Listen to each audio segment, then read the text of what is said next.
हे आर्य, हमारे राज्य में हमारी प्रजा को किसी प्रकार का कष्ट, भय अथवा कोई पीड़ा तो नहीं?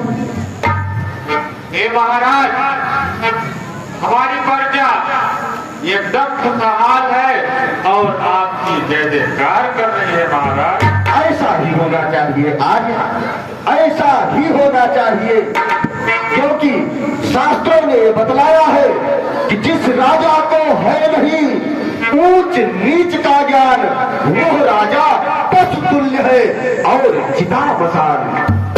ऐसा ही होना चाहिए। हमारे राज्य में यदि हमारी प्रजा को किसी प्रकार का कष्ट, भय, पीड़ा हुई तो हमारे इस राज्य में रहने का कोई अधिकार नहीं। सही कह रहे हैं महाराज।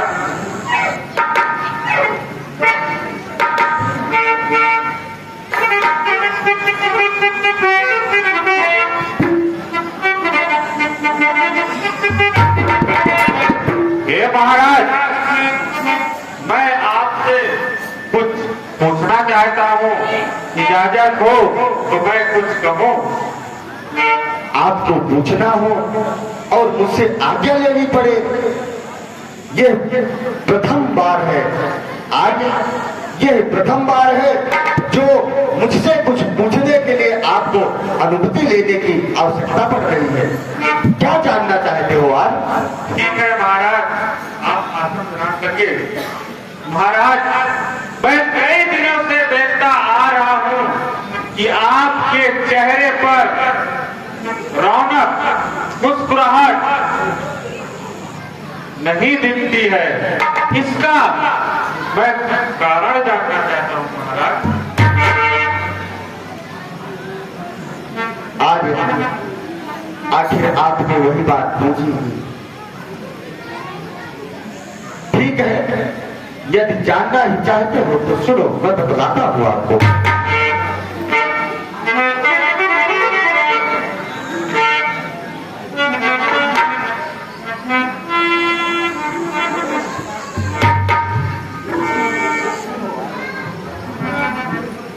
सुनो, आज मैं बतला। सत्संग तथा प्रवचन कीर्तन, आपको तो विदित है। सत्संग तथा प्रवचन कीर्तन, अध्यात्म परम चिंतन भी है। सच्चा व्यवहार मानवीय है, संगठन गरीब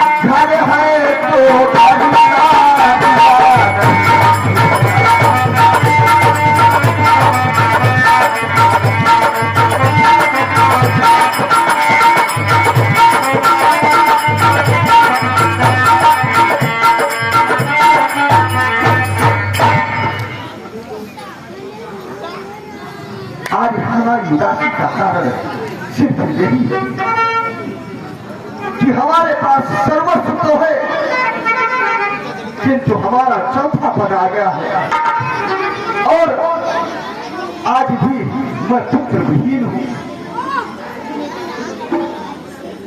कोई भी इस राज्य को चलाने वाला हमारे बाद आखिर आज इस राज्य को चलाने वाला कौन होगा? सही कह रहे हैं प्रभु, कौन होगा? आप सही कह रहे हैं।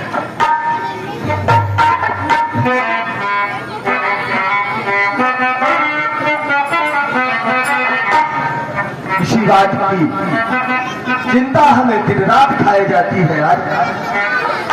सही कह रहे हैं महाराज, बच्चों के बिना ये महल भी बहुत सोना सोना लगता है।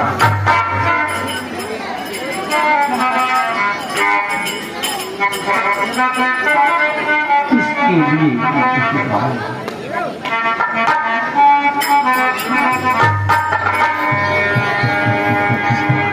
ये महाराज, कहो इसके लिए कुछ ना कुछ उपाय सोचिए जिससे दरबार की शोभा बढ़ी रहे और वंश भी आगे चले। महाराज आज वही तो मैं भी सोच रहा हूँ, और आपने हमारे उदासी का कारण पूछा, मैंने आपको अपनी उदासी का कारण भी बतलाया,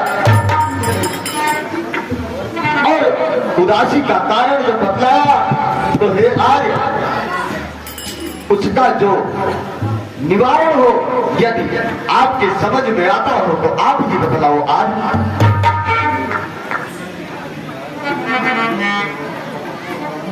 ये महाराज, इसका तो कोई न कोई उपाय अवश्य करना पड़ेगा, और आप ही कोई उपाय बतलाए महाराज।